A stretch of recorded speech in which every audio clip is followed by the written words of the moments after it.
केंद्रीय सरकार में संसद में माना कि देश के कई प्रमुख एयरपोर्ट, जिनमें दिल्ली, मुंबई, कोलकाता, हैदराबाद, बेंगलुरु, चेन्नई आदि शामिल है, पर जीपीएस स्पूफिंग और जीएनएसएस इंटरफेरेंस की घटनाएं हो चुकी हैं।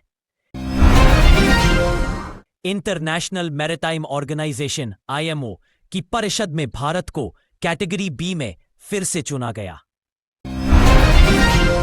155 में से 159 वोट प्राप्त कर इससे भारत की समुद्री व्यापार और समुद्री सुरक्षा में अंतर्राष्ट्रीय भूमिका मजबूत हुई है। देश में डिजिटल और कनेक्टिविटी सुधार को ध्यान में रखते हुए सरकार ने ग्रामीण इलाकों के लिए स्मार्ट रूरल कनेक्टिविटी मिशन को मंजूरी दी है, जिससे ग्रामीण भारत में इंटरनेट, डिजिटल शिक्षा और कनेक्टिविटी बेहतर होगी। मौसम और सुरक्षा की दृष्टि से दक्षिण भारत, विशेष रूप से तमिलनाडु, आंध्र, केरल में तूफान, गहरी डिप्रेशन की वजह से चेतावनी जारी की है, जिससे भारी बारिश, बाढ़ और आपदा की संभावना जताई गई है। देश में डिजिटल लेन देन, यूपीआई आदि में वृद्धि जारी। डिजिटलीकरण से रोजमर्रा के काम आसान हो रहे हैं। ग्रामीण और जैव विविधता के संरक्षण और उपयोग के प्रयासों में कुछ राज्यों में जैव विविधता समितियों, बायोडाइवर्सिटी कमेटीज को अनुदान मुहैया कराया गया है। विंटर सेशन 2025 शुरू। संसद का शीतकालीन सत्र बुधवार से चालू हुआ। पहले दिन प्रधानमंत्री प्रेस से बातचीत करेंगे और विपक्ष ने एसआईआर, मतदाता सूची जैसे मुद्दों पर हंगामा करने की तैयारी की है। साइक्लोन दितवा से निकले ताजा अपडेट। तूफान की रफ्तार धीमी हुई है, लेकिन कुछ तटीय राज्यों में भारी बारिश और बाढ़ की संभावना बनी हुई है। राजधानी दिल्ली एनसीआर में मौसम बदला, तापमान गिरा, सर्दी बढ़ी और 4 अन्य राज्यों में भी बारिश की संभावना जताई गई है। रसोई गैस एलपीजी सिलेंडर की कीमतों में बदलाव। 19 किलो वाले कमर्शियल सिलेंडर के दामों में 10 रुपए की कटौती की गई है। ईंधन, पेट्रोल, डीजल के दाम अपडेट। विभिन्न शहरों में आज पेट्रोल और डीजल के ताजा रेट सामने आए हैं। आपके शहर चेन्नई सहित के दाम भी शामिल है।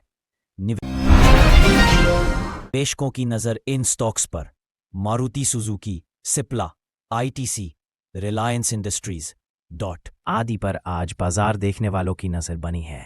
भविष्यवाणी।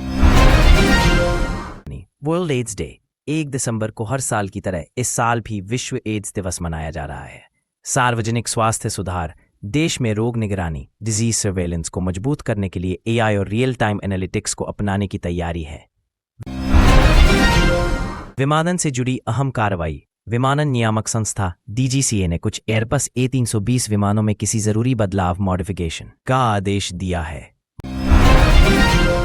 मौसमी बारिश के बाद खेत खलिहानों में असर। कुछ इलाकों में कृषि गतिविधियां प्रभावित हो सकती हैं, खासकर तटीय राज्यों में। आर्थिक सुधार, बैंकिंग नियमन में बदलाव। Reserve bank of India RBI ने 240 मास्टर डायरेक्शंस जारी किए हैं, जिससे पुराने नियमों को सुसंगठित किया जाएगा और अनुपालन कंप्लायंस आसान होगी। मेरे चैनल को आप जरूर आशीर्वाद और प्यार दें। हालिया विशाल विरोध प्रदर्शन। पीओके में छात्रों, विशेष रूप से जेन जी ने शिक्षा नीतियों के खिलाफ सड़कों पर उतरकर सरकार के खिलाफ प्रदर्शन किया। भारी हिंसा व नागरिकों की मौत। विरोध के दौरान अब तक कई दिनों की झड़पों में बड़ी संख्या में नागरिक मारे गए। पुलिस और सेना की कार्रवाई में इंसाफ की मांग उठी है। सरकारी दमन और प्रेस पर हमला। प्रदर्शन के दौरान पत्रकारों पर हमला और प्रेस क्लब पर पुलिस छापा पड़ा, जो मीडिया की आज़ादी व मानवाधिकारों पर चिंता बढ़ाता है। ऑपरेशन सिंदूर। आतंकवादियों के खिलाफ भारत की कार्रवाई। भारत की 3 सेना की कार्रवाई ऑपरेशन सिंदूर के बाद आतंकवादियों के ठिकानों पर बड़े हमले किए गए और पीओके में स्थिति तनावपूर्ण बनी हुई है। भारत पाक तनाव बढ़ा। ऑपरेशन सिंदूर सहित सीमा पार घटनाओं के कारण भारत पाक के रिश्ते फिर से तल्ख हुए। पीओके विवाद अंतर्राष्ट्रीय ध्यान में है। व्यापार विवाद, क्रॉस एलओसी ट्रेड। अब हाल ही में सुप्रीम या हाई कोर्ट से आदेश आया है कि पीओके से लेन देन, क्रॉस एलओसी ट्रेड को किस तरह देखें। यह विवादित बना हुआ है। पीओके की स्थिति पर अंतर्राष्ट्रीय चिंता, मानवाधिकार उल्लंघन, विरोध प्रदर्शन व दमन की घटनाओं के कारण अंतर्राष्ट्रीय संगठनों तथा पड़ोसी देशों ने चिंता जताई है। स्थानीय आबादी का असंतोष व दबाव, पीओके में लोग लगातार असंतोष जता रहे हैं। सरकारी नीतियों, शिक्षा अस्वीकार और विकास की कमी को लेकर नाराजगी बढ़ रही है। सूचना व इंटरनेट ब्लैकआउट, विरोध प्रदर्शन के दौरान कई इलाकों में इंटरनेट व संचार सुविधा बंद होने की खबरें आई, जिससे हालात और ज्यादा जटिल हो गए।